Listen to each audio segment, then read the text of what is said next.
Bonjour. Mbote mingi pona bao baolandanga dimanche à lelo esengo mingi pona na biso nzamba permettre que tout élément tout l'ambreza habitude de sa grâce. Là li olamuki pesa nzambe merci. Que la gloire revienne à notre Dieu qui a permis que ce dimanche matin qu'on puisse encore se voir, se parler. C'est une grâce tout à fait particulière. Parce qu'il y a des gens qui ont passé la journée d'hier avec nous, qui n'ont pas eu cette grâce de voir ces jours-ci. Voilà pourquoi chaque jour de notre vie, nous devons dire merci à Dieu. Merci pour mes frères qui sont à l'Est, malgré les tourments, malgré les persécutions, malgré tout ce qui se passe. Ils sont toujours sous la grâce de Dieu. Ils se reposent sous l'ombre du Tout-Puissant. Ils sont protégés. Nous ne cesserons jamais de prier pour eux. Nous ne cesserons jamais, à chaque fois quand l'occasion se présente, de dire de bonnes choses pour eux. Que Dieu leur soit en aide. Alors, journal Lelo, ils allaient écouter journée mon côté dans la vidéo, mais compte tenu à ma vraiment, il y a des choses qui se passent dans mon pays, dans mon Bokananga, soko taliango. Ah, même Baba Koloba, même aveugle, il y a des choses qui se passent qui sont énervantes. Il y a des choses qui se passent qui sont énervantes. Tout le monde sait que le monde d'aujourd'hui n'est plus un monde fermé. À l'époque, il s'est passé des choses que les autres n'étaient pas au courant parce qu'il n'y avait pas les réseaux sociaux et tout ça là. Mais au jour d'aujourd'hui, un acte que vous posez le matin, le soir, à midi, il y a quelqu'un qui avait son téléphone, sa caméra, il a déjà filmé, a publié en go. Et ce que Zaki est là, bosoto, donc famille na yo kodi nakata soni kodi nakata bosoto. Et on a l'impression qu'il y a certaines personnes nakati namboka na biso, baza ko poser toujours ba acte, ba action pour na ko salir image à Félix Tshisekedi à l'extérieur. N'est-ce pas que Congo ezali lelo jeune fille oyo moi site mobile nyoso lingia tala. Ce que mobile a découvert une jeune fille, comme na posa na ye. Aoyaka mbalmo nde na kwasa ta ko sala banquette luka yeba vanda ka wapi azala ka wapi ala ta ndenge na ado ko sala banquette pour yeba. Tant qu'on découvrir tout ça là, voilà, ça va les motiver. C'est comme ça. Il y a des investisseurs qui cherchent à venir chez nous au Congo.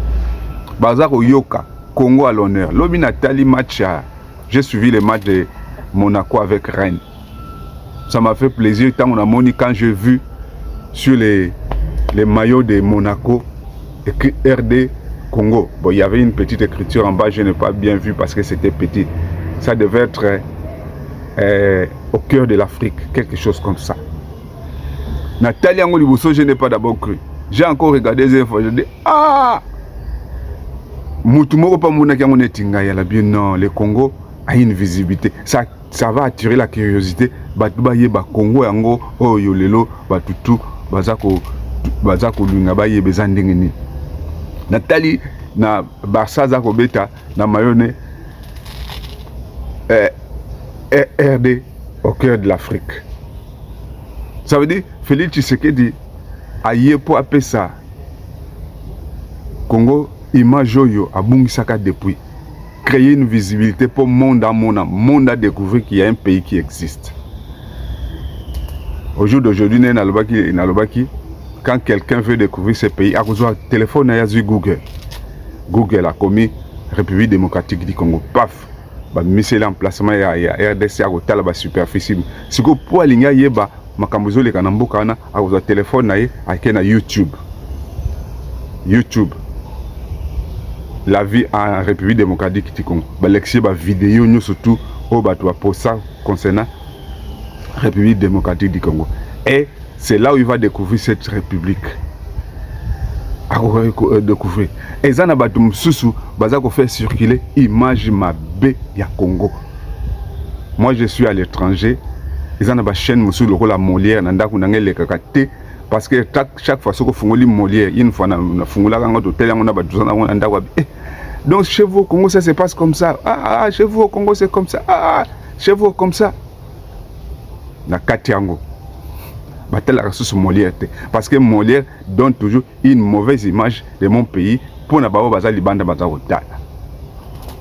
Nazu vidéo moko nazo tala à Facebook en pleine pluie na Kinshasa, en plein mboula na Kinshasa, muta pousse à profiter le rôle mboula mai ba canalisation ezate tiko soki mboula beti na Kinshasa banzela na biso ba goudron yango komaka siko ba rivière aina brouette na pousse na plein de foule, plein d'ordures ayi ko boka ngo na plein goudron pour mai mboula et même basalite ana foule wana côté ko kende ekende ko sukela etana ngo yete yé l'essentiel sera zui mbongo pa ya muto apesa ke foule ngo sia boaki.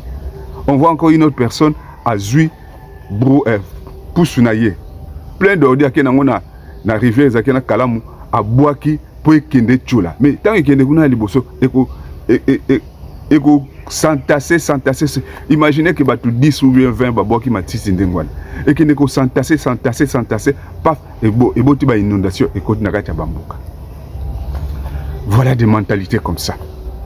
Et quand on voit cette image là, ce n'est pas celui qui a jeté l'ordure qu'on doit critiquer. On doit critiquer Félix, mais lui il fait quoi? Regarde un peu son pays qui est sale. Ça veut dire batu bazo poser ba action oza ko discréditer parole ya Fachi ozo benga bat na mboka na ye. Total nanu makambo lekaki. Ce qui m'a poussé à faire la vidéo d'aujourd'hui là.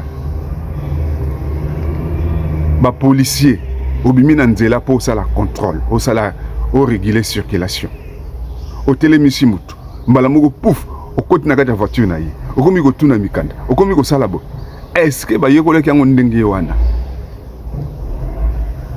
Des fois au monde policier tellement que ba policier baso crédible te baza so elengité na miso ya population ba comme le rola batu moko ya pamba au monde policier na mundugi na ya langwe ameli masanga langwe akomi ko bina na nzela komi ko kwena ba poto batu baza ko filmer ba poster na les réseaux sociaux. Tant muta ko zo vidéo zo tala bobi regarde un policier congolais qui était bourré ivre, voilà comment il s'était tout ça là image ya Congo za ko beba. Regarde-moi, balaxi policier moko boy. Mutazo le na voiture na ye ba télémisi aboy ko télema. Policier paf abeti nzoplo. A plongé moko pouf akonaka ta voiture. Même contrôle ngo to monango wapi. Ba policier na so ba cascadeur. Tout ça là so a continuer ngona ake azu contact na yo, azu dossier. L'essentiel aussi la nakaka na mbongo. Tout ça là c'est l'image du Congo.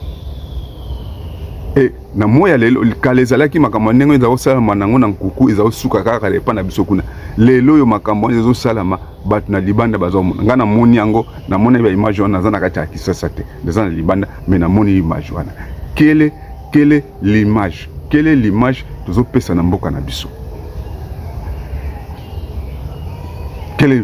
na tango kala soko uti zando ozoya poya na Prince Kasavubu ozwa croisement ya balabala utizando na biso kombo nango na bosana et croiser na Prince Kasavubu ezo continuer tie kende kotaba zoe kende so continuer kuno ki kotaba jardin botanique jardin zoologique croisement na zanga na roulage mo za robenga Charlot azara toujours na bagan azako telemana missionnaire soka telemana me sengo azako lekisa bakara azako lekisa bakara azako sala tellement musala na ebi il a interpellé par les gens n'importe comment. Alors ça a tellement moussa na bien mutum susu yemo na voiture na ya telemi sans que Charlot alobana ya telemi na mopanzi ya carré ake azui lobo koti na poche apesi Charlot pona musala ça. Donc apesi Charlot apesi mutu et sengo na musala zo sala apambolier mais ba policier dozana bango lelo zo comprendre. Tout le baba ba policier 18 ans ou bendegeni. Lelo yo kosa mutambatanga yaki asali guerre na ba kuluna bazali ko tia ko déstabiliser mboka na vie ya ba citoyen na Kisasa kolongola bango kimia. Alors si je peux définir ce batuninga question qu'est-ce qu'un kuluna so ina définir ango na définir na essayer de définir un kuluna c'est un citoyen congolais qui a choisi une mauvaise voie pour nuire à la santé, à la vie et à la quiétude des citoyens de son environnement. en posant des actes barbares, tels que des viols, des assassinats et toutes sortes de criminalités. Ainsi, ils privent aux citoyens sa paix, sa joie et sa quiétude. Bon. N'habite les endroits dans dictionnaire mais cette définition on a péci. Maintenant ce qui totali ba policier na biso. Ba acte ba sala na nzela ko longola bato kimia azana vola na ye ko longola kimia ko sala banini. Différence ni eza bango na ba kuluna. Bango baza ba kuluna ya l'état, ba bana na biso na ba msu bazaki ba kuluna en civil. Il faut qu'on arrête. Ce sont des actions qui ternissent l'image du Congo, l'image de Félix Tshisekedi. Président Salaki témoignage un jour, le président Erdogan il y a Turquie aillé. Depuis l'aéroport, bazaki na voiture bazoya, azotala banzela. Il a dit Erdogan a remarqué que ville ya Kinshasa zaki na salité, ba moncelement ya ba poubelle, ba moncelement à poubelle. Si lui il a vu ça parce que chez lui en Turquie, tu ne verras jamais de choses comme ça. Maintenant, tous un gouverneur na biso. Bamsous bandimaka pour se pona kozwa pour famille bonga. Nini mena mutu azana boulte. Boule nini ozana ngo pour rendre Kinshasa kitoko. Na l'époque à Mobutu, il a réfléchi. À quelle Chine. Amoni makamba batsosa na Chine na bia soki na appliquer on mboka na ngai ko simba. Alors a décrété journée à samedi salongo. Biso tout oyebaki. Journée à na ba programme na bani loi au salon na soir mais tant oyo Mobutu tchaki salongo retroussons les manches. Ça veut dire to retrousser ba manche na biso mutu tout ville comme kitoko. Ça me bat tout, ville comme qui propre, donc c'était dans la conscience nationale, dans la conscience que nous devons rendre notre ville propre. Et vous voyez que la Chine, pour éviter l'exode rural, parce que bateau bauta mona bamboka baye, mentalité ne bakoli na mboka tamba na ville, n'importe quoi, ils ne savent pas comment bien vivre dans nos cités, dans nos campagnes. Chine pour éviter ces problèmes-là. Chine a instauré un visa. Ça veut dire que na Kisangani, alinga ya Kisasa, il faut avoir visa pour ya Kisasa. Aka déposer visa à la municipalité na Kisasa. Bazui dossier na yeba tidi ba to keno sa na Kisasa. O na yo papa ce qui est bien bazui ba tele visa kene Kisasa. Akomi na Kisasa komi ba policier ba moni un jour. Yo tu as on a zana mta Kisangani. O mta Kisangani ko sa ni non. Nako sala ozwaki visa alaksika na kati ya mboka na mbango moko na kati ya Chine monta zozwa visa. Ça veut dire bazu muta bandundu ezati lokwa bandundu ezana ngo pemeki kana Kisasa wana ya makolo non il faut uzwa visa pour ya Kisasa. Ezalaki c'est un système pour éviter l'exode rural. Exode rural mal géré et kotaka salité na mboka. Maintenant gouverneur à ville na biso ba image zo bebisa Kisasa. Les mauvaises images qui nous viennent du Congo, qui vont à l'extérieur, ils ont terni réputation à Fachi. Ils ont d'abord la saleté dans la ville de Kinshasa. Ils ont d'abord le comportement inapproprié. Il y a la police Nabiso. Bakuluna, un effort a été fait avec le ministre Moutamba et Jacques Chabani. On peut maintenant respirer. Maintenant, qu'est-ce qu'il faut faire avec la police? Tout le monde dans un pays d'Afrique ici, tellement de policiers qui ont abusé dans Nzela, Bakchiche, Kopesa, le président Mboka a réfléchi. A Bengi va commander à la police. Alors, il a institué ordre Mokobo. Ceux qui sont policiers qui sont dans Nzela, ont la contrôle. Nenge ba policier na biso ba policier ba kinaka na nzela pour ba ça la contrôle à Bakarbani. Ça veut dire c'est une équipe qui a été choisie par un chef. Ba bino bokene kota Sendo, bino bokene kota Gambela, bino bokene bo. Donc ça veut dire ce sont des gens qui sont déjà répertoriés à niveau de direction na bango qui bokene ça la contrôle côté Bonabo. Il savait que ceux qui battent un groupe wana ba ke kuna ba sali bo soto bazana un chef qui doit rendre compte na autorité supérieure pourquoi Batunayo basali des autres. Maintenant dans ces pays dont je parle, qu'est-ce qu'ils ont fait? ils ont trouvé la solution que désormais, ceux qui sont policiers, ils sali des ordres. Puisque le chef ne va pas monter bango. Des ordres, ils ont commis dans l'État ou bien son administration a sanctionné des chefs pour y aller gérer les chefs a sanctionné, il y a même de certains chefs qui ont été dégradés à cause des actions de leurs sujets na terrain. Mais ce que on a qui c'est ça. Yo commandant tel otindi batuna on nzela. Tala batuna basali bosoto bof ovandi okena ndako. Chef ni nanga kolingata na ndako azana bana nini pour à perdre Moussa na pour na bosoto ya basala ki na nzela. Il y aura une certaine discipline. Ça veut dire il faut la police policier il n'est pas là pour la répression seulement. Il est là pour la pédagogie. Il est là aussi policier azana soki un usager a une voiture n'a comme une difficulté malade le monde a battu sous bazoba AVC na nzela bani soki policier azana c'est lui qui va monter sur la voiture pour aider ceux qui bamboko ba pompier bazala rapide pompier aye na tango sapeur pompier ba ya rapide policier akoyi ko kota na voiture a aider mutuana ba poussa ni muke na voiture ba ke o ya biso rien o mona ye akodi na kati ya voiture o kodi na voiture na nga pourquoi so lingo senga mukanda o interpeller nga to mona ngona bamboka msu même na ba film total yo ndo bi ke lelo mukiliza ko bomba mate mukiliza polele to mona ngona ba film policier ye contrôle de la contrôle routier, contrôle de la police, tout ça, les papiers afférents au véhicule. Il s'agit de passagers, d'identité dans la tengue. Azali banda à côté. Chauffeur azaka na vola, passager bazana radalima. En cas de pépin, babina conducteur abima. Dans les États-Unis d'Amérique, dans abimi, babina ye azala contre voiture na ye. So ba mona za sisu babina chama boko na sima. Pour fouiller basala ba contrôle na bamala mo ya biso na tanka ba télémission et pas na biso ba roula soki ba télémission ezalo wala mbisi ta mbisi amone na zoto ya mbisi amone na za to interpeller bon na tango ça manœuvre netu au garé amoni kan tu ki ma bouf a plonger na capot car na akota Fati doit faire un effort. Quand on se bat pour restructurer, pour réformer, pour donner une image de FARDC, il faut aussi combattre et pour donner une bonne image à la police. La police congolaise n'a pas une bonne image. Et ça, et à l'extérieur. On n'a pas dit qu'on a des policiers médiocres. Tous sont médiocres. Non.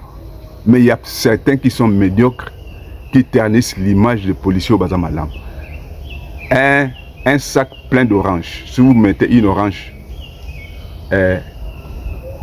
pourrie dedans, et que pour le sabbat, orange n'y a surtout. Si vous avez une orange, vous avez un pola. Et que pour le sabbat, sac mon pourri. Si vous prenez un policier, un ripou, un policier corrompu, un policier qui fait des tontines, qui fait des makelemba partout dans le quartier.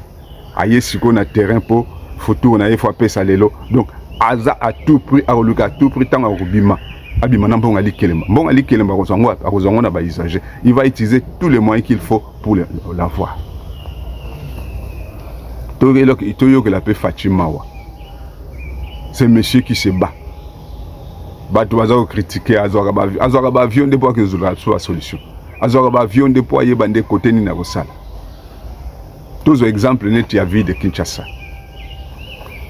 Bato mingi azoloba tango na azoloba loba bino boloba kaka na parce que aux téléphone na yo caméra sali ba vidéo no comme loba so ba che non. Quand tu as pris les postes de responsabilité. Et puis nous devons savoir une chose. C'est pas ceux qui sont choisis pour travailler que ba l'équipe batunyo surtout. Non. Ils ont eu la grâce d'être choisis.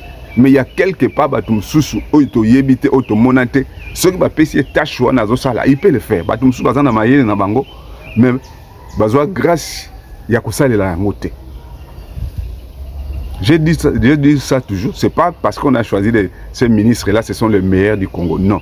Ce sont ces ministres-là qui se sont retrouvés au bon moment, au bon endroit pour servir Mboka. Mais ceux qui ont casting, Ça devait se passer autrement. Gouverneur à ville, Atali, ville dans les salité. Parce que ce qui est Bumba, aïe continuer ba buzo ba ya ba excusez-moi, aïe continuer ba mbeba ya Kimbuta. Aïe continuer ba mbeba ya Jantidi Ngobila. Mais finalement présence des Japonais. Il faut tout le monde a différence tant qu'on commis différence entre Jantidi Ngobila et André Kimbuta. On dit ah Bumba Yev Masali au Baningam sous Salakité. Mais ce ici il fait pire. Finalement, j'ai dit ça pourquoi? On appelle ça par exemple idée. Comment inciter les gens à faire mieux? Comment pousser les gens à faire de bonnes actions, à pouvoir réfléchir plus? Tu aurais construit à Kinshasa avec la municipalité, hein, l'hôtel de ville, hein, la mairie centrale, avec le ministère de l'Intérieur, avec le ministère de l'Environnement, avec la présidente de la République, parrainage de la présidente de la République, ou soit parrainage à premier ministre chef du gouvernement. Il faut qu'il y ait toujours un parrainage pour créer Primo Kobo. Action Primo Kobo, chaque année, on décerne un prix à la commune la plus propre de l'année. Ou bien, on décerne un prix à la sous-région la plus propre de l'année. Chaque commune, pour créer une action, vous en avez jeunes, vous en avez chaque commune doit s'organiser pour appeler sa image à bien la commune. Je par exemple, un exemple, dans la commune, la commune de Kassavou.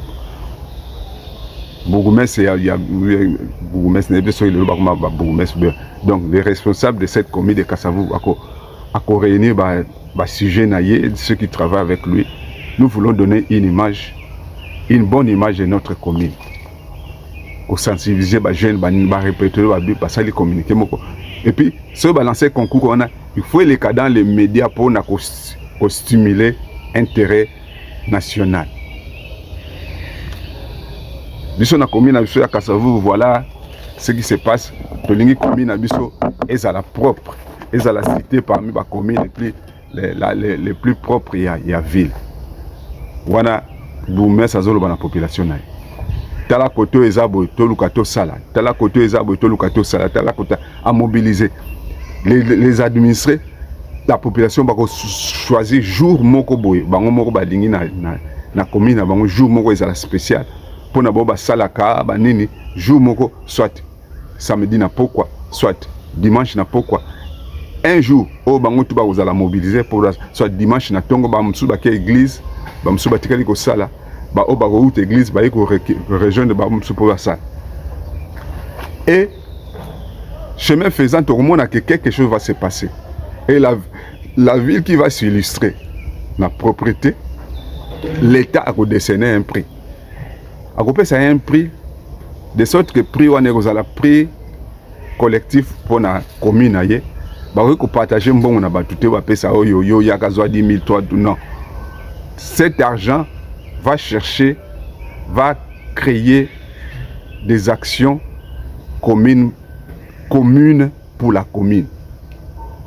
Par exemple, ceux qui ont la commune, vous allez moi, rivière, moi, pour moi, il y a ma baia, mbongo va pesi bino permettre bino bosala pont ya bien. Côté mo caniveau mo beba banini beaucoup zo engin et ko curer ba caniveau na bino et ko sala ba dalle wana pour na koni. Ça veut dire il y aura toujours quelque chose pour na koni. Balancer on a balancer en go. Je vous assure que chaque commune va se battre pour récupérer le prix. Le prix sera donné par rapport à la population de chaque commune. Parce qu'ils ont la population de la Chine, qui a une machine à bani, basée belé, donc il faut y aller ça. Voilà les idées. Les idées. Si les idées à Boyopé, si on n'est pas fatigué, idées ça n'a bien, mais ça problème en bon. Qu'est-ce qu'il faut faire? On va créer. Dans chaque commune, vous avez un opérateur économique. tous en commerçants, il y a toujours des activités qui se passent dans certaines communes.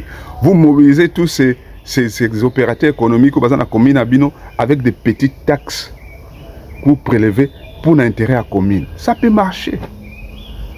Au lieu de tout le monde, Daniel Bumba, depuis hier, côté de Matiti, il y a une solution. Il y a un camion, il y a une ordure, je ne sais pas comment ça va procéder.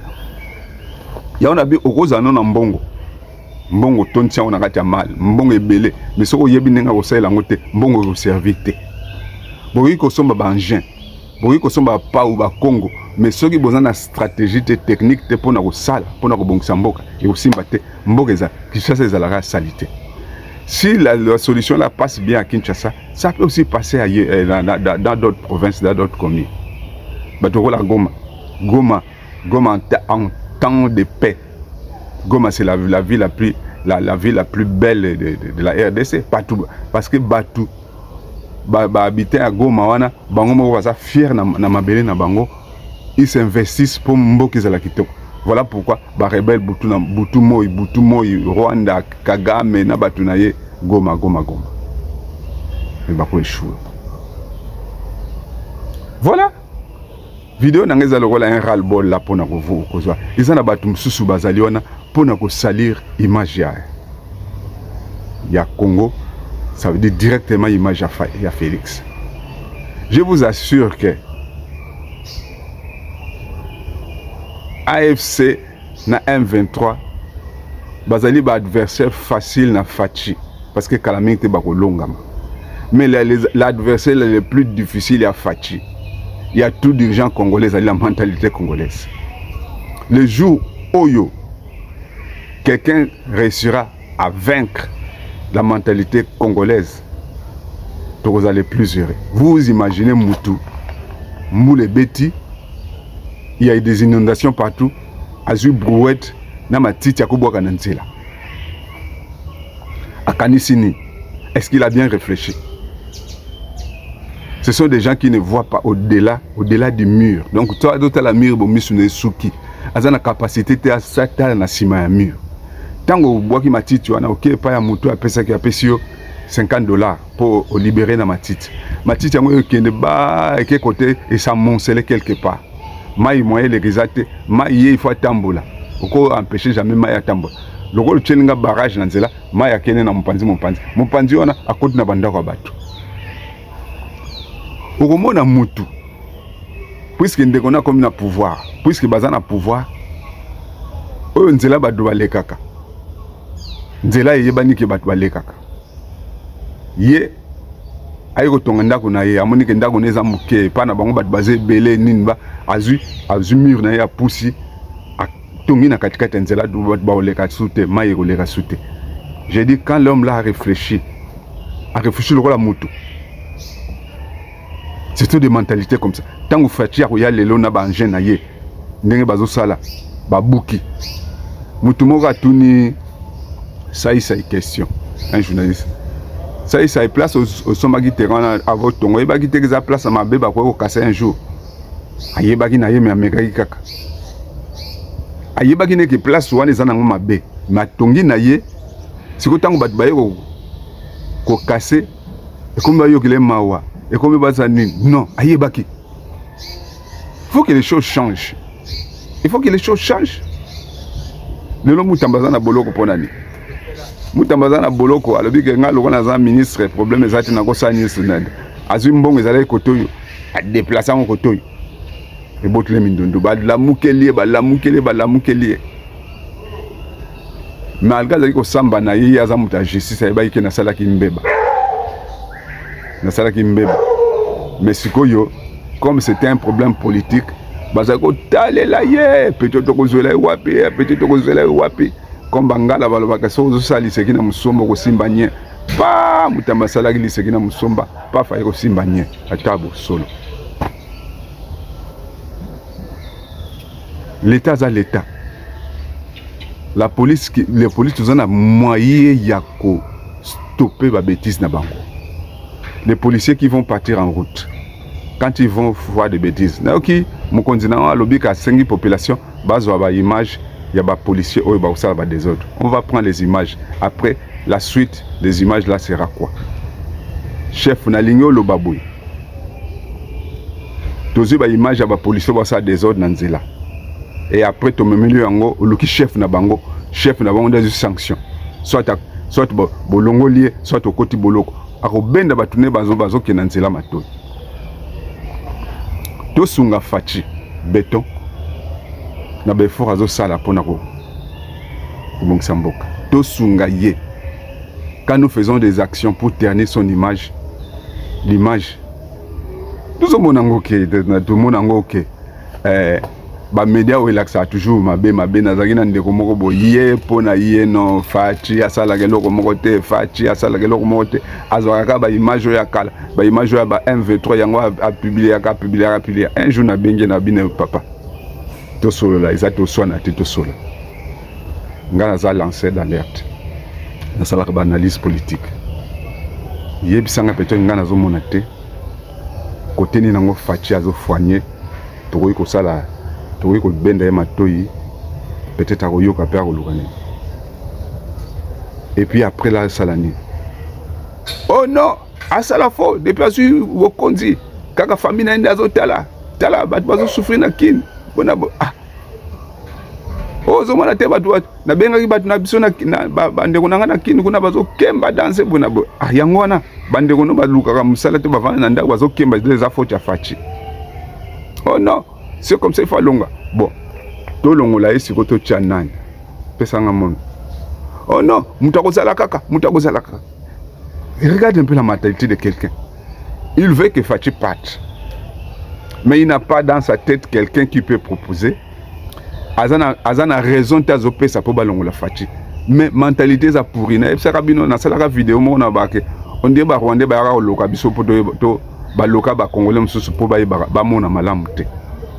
Mutu azo jure kaka Fachi alongwa bacha mutu mususu mutango pe alingite. Et puis je me pose la question, mutu aza normal congolais tout le ba de père de mère tout le ba ka congolais même bana biso bazo bota mana poto ba musu bakola congolais wa lingi Congo na ye à vivre azomona makamozo leka azo chance à kobima azo chance à kobima te. Soka za chance à obima za bande ko baza kuna. Soka za chance à obima ta za sur place na nini. Mutu wana vandi. Atali makamfacha zo sala. Atali a réaliser Kabila sala qui a 18 ans. Et puis ko loba na télé que Kabila zonga. Avant une fois la mutu mo ba lokai. Kabila zonga. Yangwana que ce Kabila linga ki azonga linga créer des ordres de si réellement linga ka zonga ividitique linga sa l'opposition politique na ye tant que l'élection y a se présenté j'ai été avec vous pendant 18 ans je vais revenir population de ninga juger et vous avez dit comme fraude entre Fachi à Lelo na Kabila de 18 ans il y a pas match on voit tout sunga Fachi souffre avec la mentalité congolaise. La mentalité des Congolais, le mauvais comportement, il y a certaines personnes, il y a des gens, ils ont terni l'image à Mboka, ils ont terni l'image à Fachi. Il y a un hymne national absolu, nos fronts longtemps courbés. Levons nos fronts longtemps courbés. Et pour de bon, nous prenons un plus bel élan dans la paix. Peuple congolais, nous bâtirons un pays plus beau qu'avant, dans la paix et dans la joie. Merci et que Dieu vous bénisse. N'oubliez pas de partager mes vidéos ou de ma vidéo, de liker et de vous abonner ou d'abonner quelqu'un pour ceux-là qui ne sont pas encore abonnés dans ma chaîne. C'est votre chaîne PLCF News. Vous partez sur YouTube, vous écrivez PLCF News. Parlez le lingala du Congo facilement. En abrégé PLCF News. Vous allez voir la chaîne s'afficher. Que Dieu vous bénisse.